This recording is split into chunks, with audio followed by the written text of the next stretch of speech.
Mwenyezi Mungu anasema, enyi mlioamini nyie, ishikeni Uislamu namna ulivyo.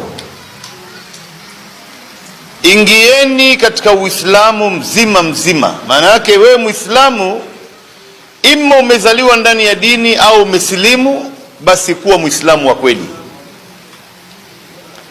Hakuna mtu kushika Uislamu nusu nusu, au mtu anashika Uislamu 50%.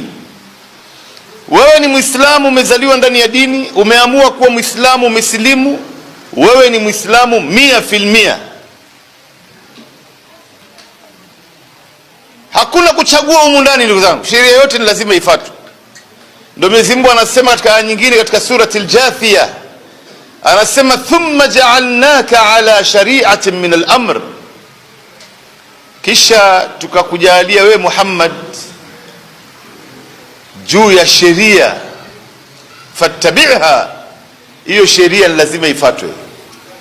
Wala tattabi' ahwa alladhina la ya'lamun, wala msifate matamanio ya watu ambaye hawajui. Kwa hivyo wewe ni Muislamu, kuwa Muislamu 100%.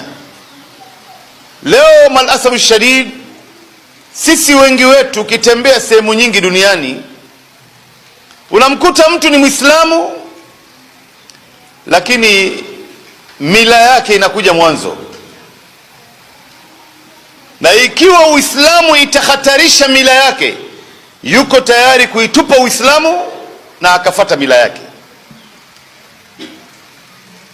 Kuna baadhi ya Waislamu malasafu shadid ni Waislamu matamanio, yani yeye ana mambo yake ya haramu ambayo anayafanya, yuko tayari leo kuitupa Uislamu kwa sababu ya shahawa zake, matamanio yake.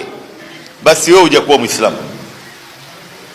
Na leo kuna baadhi ya Waislamu malasafu shadid, yeye ni Muislamu lakini kuna mambo ambayo wazee walituachia sisi, na hizi mambo mengine ni kinyume na dini. Basi yeye yuko tayari kuitupa dini kwa sababu ya kufata wazee wake.